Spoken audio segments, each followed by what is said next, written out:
ఇప్పుడే country delight app ని download చేసుకోండి. Download the country delight app now.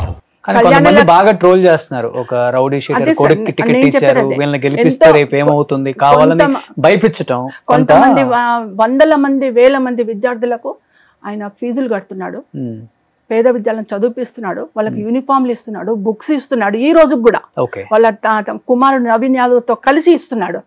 ఎంతో మందికి ప్రైవేట్ స్కూల్ వాళ్ళు వచ్చేసి అన్న కొద్దిగా రూములు సరిపోతలేవని అంటే రూములు కట్టిస్తున్నాడు, స్కూళ్ళలో ఫెసిలిటీస్ లేవని అంటే ఇన్ఫ్రాస్ట్రక్చర్ చేపిస్తున్నాడు స్కూళ్ళలో. ఇంకేం కావాలండి? ఒక వ్యక్తి ప్రభుత్వంతో పోటీ పడకుండా నేను స్వంతంగా ప్రజలకు అందుబాటులో ఉంటాను అని చెప్పేసి సేవ చేసే వ్యక్తులను ఏమన్నా మనం? ఇంకొకటి ఆశ్చర్యపోవాల్సిందంటే నేను ఆ కాలంలో చూసింది ఏంటంటే ఎంతో మందికి పేదలకి ఇళ్ల పట్టాలు ఇప్పించాడండి. ఇది చాలా గొప్ప విషయం. అధికారులతో పోట్లాడి ప్రభుత్వంతో పోట్లాడి తన మీద కేసులు పడ్డా సరే పట్టించుకోకుండా ఎంతోమంది పేదవాళ్ళకి ఇళ్ల పట్టాలు ఇప్పించి ఇంటి నీడ లేని వాళ్ళకు, గూడు లేని వాళ్ళకు, నీడ లేని వాళ్ళకు, ఇంత ఇంట్లో ఉంటే తిండి తిన్నా తినకపోయినా మీ ఇంట్లో మీరు పడి ఉంటారని చెప్పేసి వాళ్ళకి ఇండ్లు కట్టిపించాడు, పట్టాలు ఇప్పించాడు, ఇళ్ల పట్టాలు ఇప్పించాడు. బీఆర్ఎస్లో ఉన్నారు కదా మీరు కూడా అప్పుడు? ఉన్నాను. ఏ పార్టీలో ఉన్నా ఉన్నది ఉన్నట్టు చెప్పడమే ధర్మము. ఏ పార్టీకి అఫిలియేటెడ్గా చెప్పట్లేదు. నేను ఒక కుటుంబం గురించి, ఒక కుటుంబంలో జరిగిన సేవా కార్యక్రమాల గురించి, ఒక కుటుంబంలో జరిగిన పేదవాళ్ళకు అందుబాటులో ఉన్న విషయం చెప్తున్నాను. అంతే. అవే క్వాలిటీస్ నవీన్ యాదవ్ మొత్తం వచ్చేసి ఇవన్నీ చేసుకుంటూ వస్తే ఆయన ఇంకా 2-3 అడుగుల ముందేసాడండి స్టెప్స్. తండ్రి కంటే ఒక 3 స్టెప్పులు ముందుకున్నాడు. ఇదెంత మనం ఫ్రీగా చేస్తే కుదరదు నాన్న, నేను ఒక ఎన్జిఓని స్థాపిస్తా అని చెప్పి నవయువ నిర్మాణం అని చెప్పి ఒక ఎన్జిఓని స్థాపించుకున్నాడు. మాలాగనే స్టార్ట్ చేసుకొని దాని నుంచి ఇంకా ముమ్మరంగా చేస్తున్నాడు. ఆయన స్పోర్ట్స్లో టాలెంట్ ఉన్న స్పోర్ట్స్లో ఉన్న విద్యార్థులకి మీరు వెళ్ళండి, మీరు సక్సెస్ కాండి స్పోర్ట్స్లో అని చెప్పి వాళ్ళకి ఏ టాలెంట్కి కావాల్సిన ఏ ఫెసిలిటీ అయినా ఇప్పిస్తున్నాడు. సింగింగ్ పాటలు నేర్చుకునే వాళ్ళకి, జానపద కళాకారులకి, ఇతరత్ర కళాకారులకి అందరు కూడా వాళ్ళ టాలెంట్లను డెవలప్ చేసుకోవడానికి, వాళ్ళ డిపార్ట్మెంట్లో వాళ్ళ విభాగాల్లో వాళ్ళు అభివృద్ధి చెందడానికి ఎన్నో విధాల సహాయ సహకారాలతో నేను కళ్ళతో చూసా. మొన్నటికి మొన్న మనం చూసాం కదండి, గర్భిణీ స్త్రీలకు శ్రీమంతం చేశాడు. అవునా? ఎన్ని వేల మందికి శ్రీమంతం చేశాడు. ఒక అన్న, ఒక తల్లిగా, ఒక అన్నగా, ఒక తండ్రిగా మంచి పండంటి బిడ్డలను కనండి అని చెప్పి ఒక అన్నగా ఆశీర్వాదం ఇచ్చి శ్రీమంతం చేసి వాళ్లకు పసుపు కుంకుమ సారెలు పెట్టి పంపించాడు. ఎవరు పంపిస్తారండి? ఒక తోబుట్టు పంపిస్తారు. అవి ఒక తోబుట్టులాగా పంపించాడు. దాన్ని బట్టే మనం అతని మనసును అర్థం చేసుకోవచ్చు, ఆ వ్యక్తి ఏంటిదన్నది అర్థం చేసుకోవచ్చు. అవును, అదే వాళ్ళతో ట్రావెల్ చేశారు కాబట్టి మీరు అంతా చూసారు కాబట్టి 20-25 ఇయర్స్ జర్నీ. అవే కాకుండా ఎప్పటి నుంచోనండి పండుగలు వస్తాయి. రంజాన్ పండుగ వచ్చింది అనుకోండి, ముస్లిం పేదవాళ్ళ నుంచి తోఫాలు ఇచ్చేవాడు. శ్రీశైలం దగ్గర ప్యాకెట్లు అందించేవాడు. ఇప్పుడు కొడుకు కూడా అందిస్తున్నాడు, ప్యాకెట్లు రంజాన్ వస్తాయి. సేమ్ తండ్రిని పునికి పుచ్చుకొని అదే వారసత్వాన్ని ఆయన కంటిన్యూ చేస్తున్నాడు సేవలు. ఇది క్రిస్మస్ వచ్చింది, గిఫ్ట్లు ఇచ్చాడు పేదవాళ్ళకి. క్రిస్మస్కి మన హిందూ పండుగలు వచ్చినాయి. హిందూ పండుగలు వస్తే వాళ్ళకి వినాయక చవితి వస్తే మంటపాలు కట్టించేవాడు, వినాయకులను పిలిపించేవాడు. అన్న కార్యక్రమాలు 11 రోజులు చేసుకోవాలి కదన్నా, డబ్బులు అని అంటే డబ్బులు ఇస్తాడు. దీపావళి దసరా వస్తే ఎన్నో ఉత్సవాలు చేపిస్తారు, ఎన్నో తోఫాలు ఇస్తారు. హిందువులకు కూడా ఎన్నో గిఫ్ట్లు ఇచ్చి పంపిస్తారు.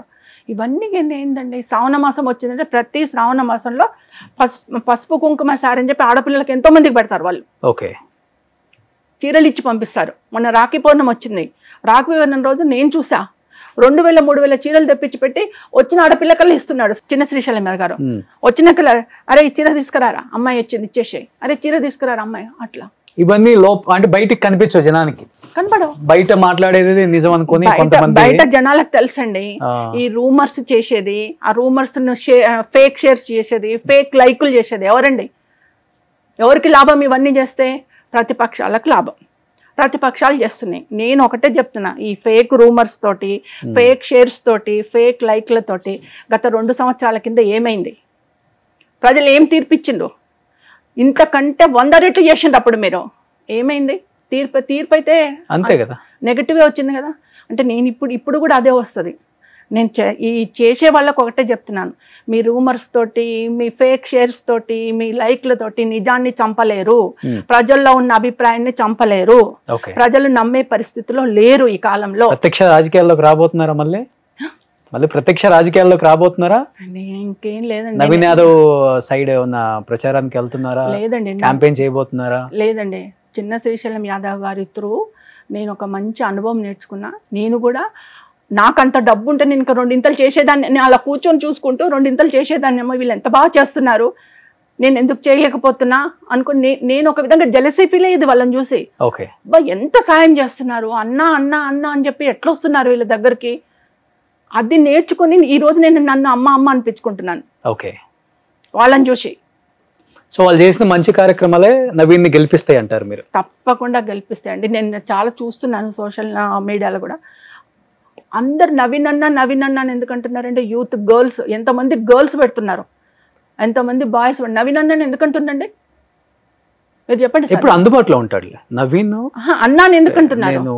అంటే నేను కూడా చూసింది కళ్ళతో కొన్ని అందుబాటులో ఉంటాడు అందరికి. పిల్లలు కడుపు నిండా అన్నా అని పిలుచుకుంటున్నారు. నవీన్ అన్న గెలుస్తాడు, అన్నా నవీన్ అన్న అని అంటున్నారు. ఎందుకంటున్నారు అంటే ఆయన వాళ్ళకి అందుబాటులో ఉన్నాడు. కష్టం వస్తే నేనున్న చెల్లె అంటున్నాడు, కష్టం వస్తే నేనున్న అక్క అంటున్నాడు, కష్టం వస్తే నేను వస్తున్న పాతమ్మి, నేను 5 నిమిషాలు నేను వస్తున్న పాతమ్మి నీ ఇంటి దగ్గరికి అంటున్నాడు. అది ప్రజల్లో ఉన్నాడు. కాంగ్రెస్ గవర్నమెంట్ కూడా చెప్పారు వాళ్ళు, నేను విన్నాను, 1కి 4 సార్లు మేము సర్వే చేయించుకున్నా నవీన్ యాదవ్ పేరే వస్తుంది జూబ్లీహిల్స్ లో. అంతే, కాంగ్రెస్ సర్వే చేయించిన తర్వాత నేను చెప్తే టికెట్లు ఎవరు అక్కడ పిసిసి ఇన్ఛార్జ్ అన్నారు. 1కి 4 సార్లు మేము సర్వే చేయించినా, ఎంతమంది క్యాండిడేట్ల మీద చేయించినా నవీన్ యాదవ్ పేరే ముందు వస్తుంది. ఎందుకు వస్తుందండి నవీన్ యాదవ్ పేరే ఎందుకు రాలేదు? వేరే వాళ్ళ పేర్లు, ఆయన ప్రజలకు అందుబాటులో ఉన్నాడు.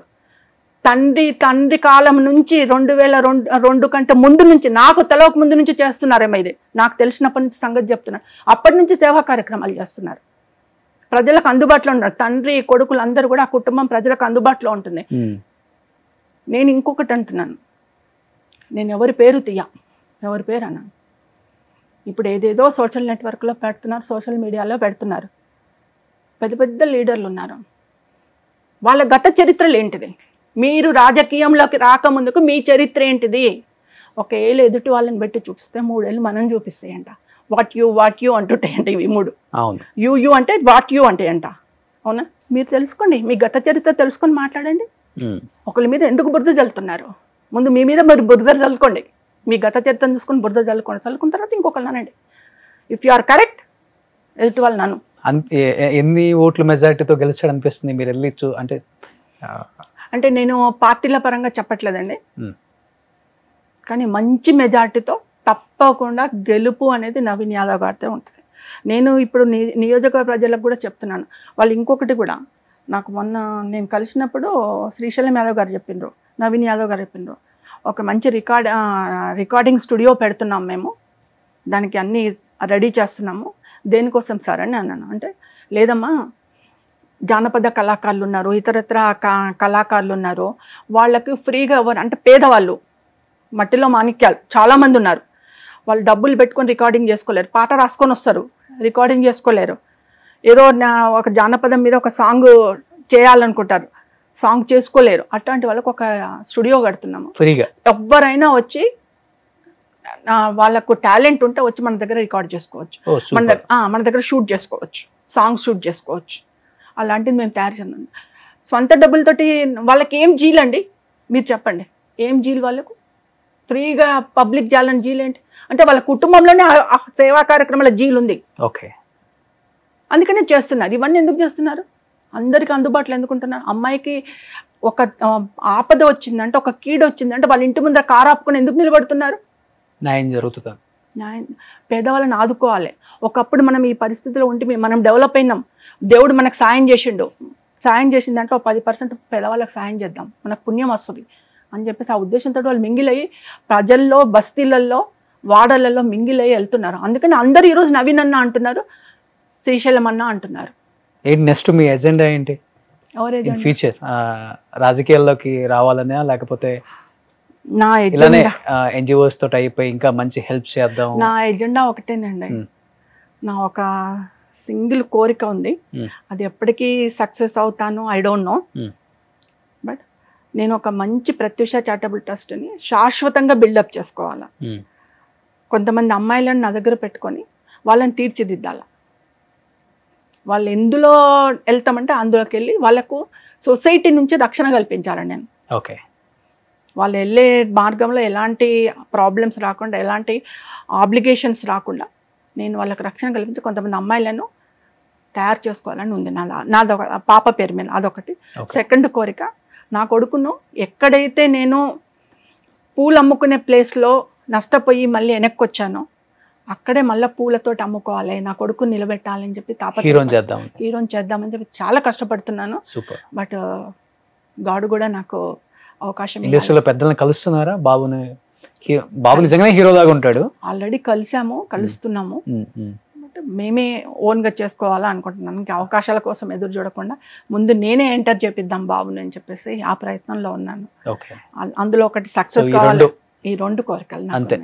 కానీ రాజకీయము అది ఇది ఇప్పటివరకైతే నేను ఏం అనుకోలేదు, అది తర్వాత గండోస్. సూపర్, ఈ 2 జరగాలని మనస్ఫూర్తిగా కోరుకుంటున్నాను.